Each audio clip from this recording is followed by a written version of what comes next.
Je m'appelle Léa, je suis la flûtiste du groupe, je joue la flûte traversière.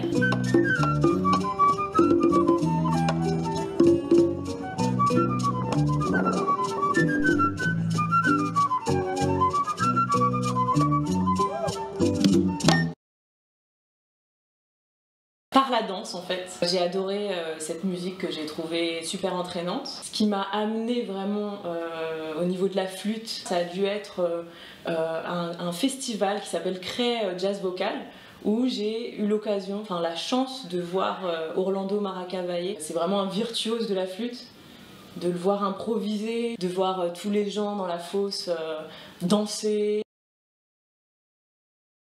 J'étais partie à Cuba en fait en 2017 pour faire un film sur les musiques cubaines. J'ai rencontré Maraca à un de ses concerts et je l'ai interviewé et tout. Et je lui ai dit quelques années après, écoute, j'aimerais vraiment prendre des cours avec toi. Et il m'a dit, bah, viens à La Havane.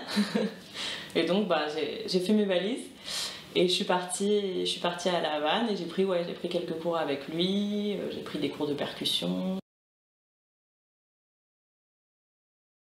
Bah déjà des rythmes entraînants, c'est un groove qui me plaît quoi. C'est une musique très improvisée, vient du classique. J'étais un peu frustrée de ne pas avoir justement l'espace que je souhaitais pour m'exprimer. Et donc du coup, je me suis mise au jazz. À peu près à la même période, j'ai découvert les musiques latines, on va dire. Et je trouve qu'il y a de l'espace pour improviser et pour dialoguer avec les percussionnistes, avec les pianistes qui vont jouer de manière très percussive aussi.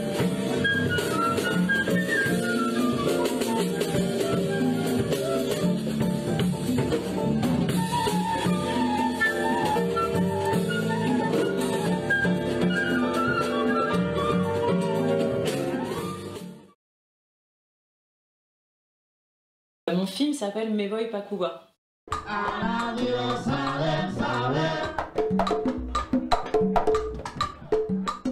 9 heures d'avion, 40 degrés. 10 heures de sommeil, 4 cafés.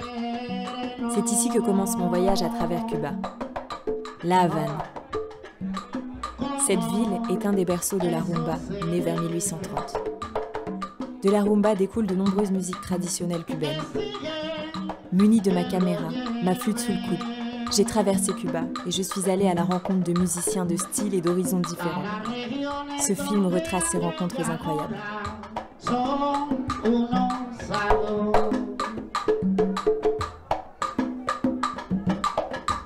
J'avais envie de revenir aux sources. J'ai beaucoup écouté de timba, de salsa cubaine, et après je me suis dit bon bah d'où ça vient en fait. Et j'ai eu envie d'aller chercher directement à la source, aller écouter de la rumba, aller écouter du son, aller écouter du changui, aller écouter, aller dans la rue vraiment pour m'imprégner de cette musique-là et comprendre les rythmes que je jouais. Le maestro Richard Egué, qui était le flûtiste de l'Orchestra Aragon. Et donc ça, flûtistiquement, c'est très riche. C'est des registres toujours ultra aigus.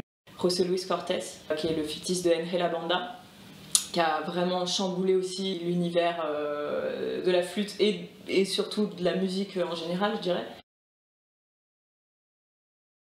On va dire du son à la sauce française. Il y a même des chansons en français. Ça se fait de plus en plus d'utiliser la flûte dans le son. À l'origine, dans les septettos, c'était une trompette, mais c'est très fréquent que ce soit une flûte depuis le succès de la charanga, on va dire.